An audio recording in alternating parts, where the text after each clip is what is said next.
Cholera নামে একটা রোগে এই এলাকার মানুষ যখন মরতে শুরু করেছিল, এত পরিমাণে মরছে, আপনাদের যদি একটু আমরা ঘুরে দেখাতে পারতাম তাহলে বোঝাতে পারতাম যে এই মাঠটার ভিতরে প্রায় জায়গায় জায়গায় প্রতিটা জমির পাশেই প্রায় কবরস্থান পারিবারিক এই মাঠে। তো এত পরিমাণে মানুষ যখন মরতে শুরু করলো, ধন্যবাদ চুয়াডাঙ্গা পরিবার আরিফ ভাইকে।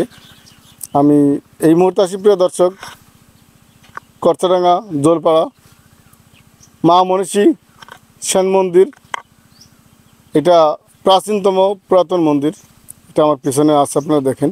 আমি শুরুতে যদি বলতে চাই, আমরা যেই জায়গাটা আছে এখানে কিন্তু শুধু ফসলাবাদী চাষাবাদী হচ্ছে, এখানে কোনো কিছু নেই। কিন্তু এই পুরাটা জুড়েই মন্দিরটা ধরে পুরাটা জুড়ে এটা একটা পাড়া ছিল, গ্রাম।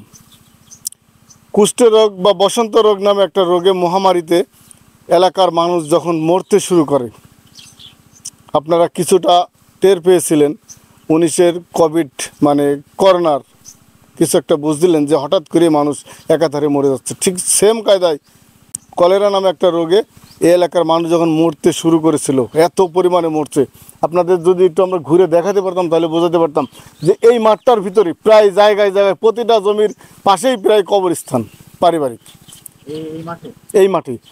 তো এত পরিমাণে মানুষ যখন মরতে শুরু করলো, তখন এই করচাডাঙ্গা জোলপাড়াটাই বিভক্ত হয়ে কিছু অংশ চলে গেল ওই পাশে মাঠপাড়ায়, আর কিছু অংশ হইল রাস্তার এই পাশে জোলপাড়া। অর্থাৎ রাস্তা সাইড করে নিচ্ছে, দুইটা পাড়াই রাস্তার এই পাশে আর ওই পাশে মিলে মানুষ বসবাস করছে, যেরকম মাঠপাড়াটাও তাই। তো সেই থেকে এই মাঠে এইভাবেই আছে মন্দিরটা, মানে বসবাসরত কোনো বাড়িটারি কোনো কিছু না থাকলেও বয়স আনুমানিক কত হতে পারে আমি যতটুকু জানি যে এটা একেবারে নির্দিষ্টভাবে কেউ এই বয়সটা বলতে পারেনি। 400 বছর ইতিহাসে একটা বইতে দেখা যাচ্ছে যে 200-250 বছরেরও অধিক হইতে পারে বয়স এখানে দেখতে পাচ্ছে। আর আমি আরেকটু জিনিস আপনারা বলি আরিফ ভাই, এই জায়গায় একটা ঘর, আসেন আপনি আমার সাথে দেখাই। এই জায়গায় একটা ঘর তৈরি, এখন যেটা ঘর তৈরি করছে কিসের জন্য এটা আমরা জানি না। এই মন্দিরের কর্তৃপক্ষ যারা আছেন ওনাদের কাছ থেকে শুনলে হয়তো বোঝা যাবে যে এই ঘরটা কেন তৈরি হচ্ছে বা কী কারণে তৈরি হচ্ছে। তবে এই ঘরটা বা আমরা যে জায়গায় হাঁটতেছি এইটা কিন্তু একটা পুকুর ছিল, এটা পুরাটাই পুকুর ছিল। এটা এই যে এই পাশে যে কপি চাষ টাস আছে, এই যে লাউ, এইগুলো দিয়ে এটা পুরাটাই কিন্তু একটা পুকুর ছিল। আর কলমিলতায় মানে ভর্তি ছিল এই পুকুর। হ্যাঁ, আর এইটাই আমরা শুনেছি আমাদের বাপদাদাদের কাছে, মানে মুরব্বীদের কাছে, এখনো পর্যন্ত আমরা জানি যে করচাডাঙ্গা গ্রামের নামকরণ করা হয়েছে। এই গ্রামটা নাকি এত পরিমাণে ঝোপঝাড় ছিল, মানে অন্ধকার জঙ্গল, এক কথায় জঙ্গল বা কচা বাগান ছিল, প্লাস আপনার আম বাগান, বিভিন্ন ধরনের ফল ফলাদি বাগান, ঝোড় জঙ্গলে পরিণত ছিল এই জায়গাটা। যার কারণেই এই যে আমি আরেকটা বলি, এই করচাডাঙ্গার কিন্তু আরেকটা জিনিস আছে। আপনি এই পাশটা আসতেছে যখন অনন্তপুর থেকে আমদলবাড়িয়ার পর থেকে এটা থেকে বিল আছে, মানে পুকুর আছে কিন্তু ছোট ছোট ছোট ছোট। এইটা কিন্তু মানে মুরব্বীরা বলে যে কুক্রদার একটা নদী ছিল। আচ্ছা, এখানে যে খালটা দেখতে পাচ্ছি এটা কি পরে কাটা?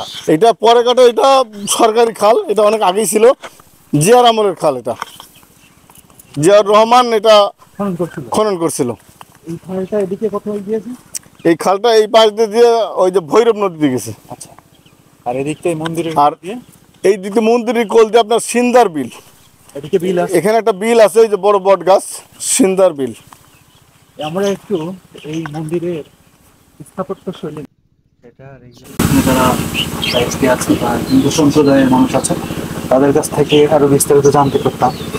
তখন আমরা গল্প শুনতাম যে এটার ভিতরে অনেক রকম অলংকার জাতীয় জিনিস আছে, বা পয়সা আছে, বা মাটির হাড়ি আছে, বা পিতলের হাড়ি আছে, মানে গহনা, স্বর্ণ গহনা আছে। এইগুলো আবার পাহারা দেয় 2টা সাপে। অনেকেই এটা নিয়ে আসার জন্য হয়তো গভীর রাতে এসছে, তাদের আক্রমণ করছে, নিতে পারেনি। বিভিন্ন ধরনের গল্প শুনেছি, কিন্তু বাস্তবে বা এরকম কোনো কিছু সম্মুখীন হয়নি। প্রিয় দর্শক, আপনারা এই সেনবাড়ি মন্দির সম্পর্কে বিস্তারিত জানলেন। তবে আজ এই পর্যন্ত বিদায় নিচ্ছি, পরবর্তীতে দেখা হবে নতুন কোনো ভিডিওতে। সবসময় চোখ রাখুন সমাজ টিভিতে।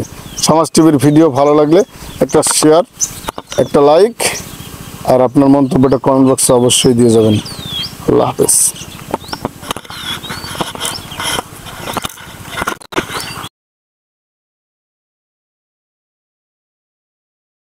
আমরা জেনেছি নিম গাছে যদি কোনো পরাগাছা বা কোনো কিছু হয় সেই গাছ দিয়ে নাকি অনেক রকমের ঔষধি তৈরি হয়।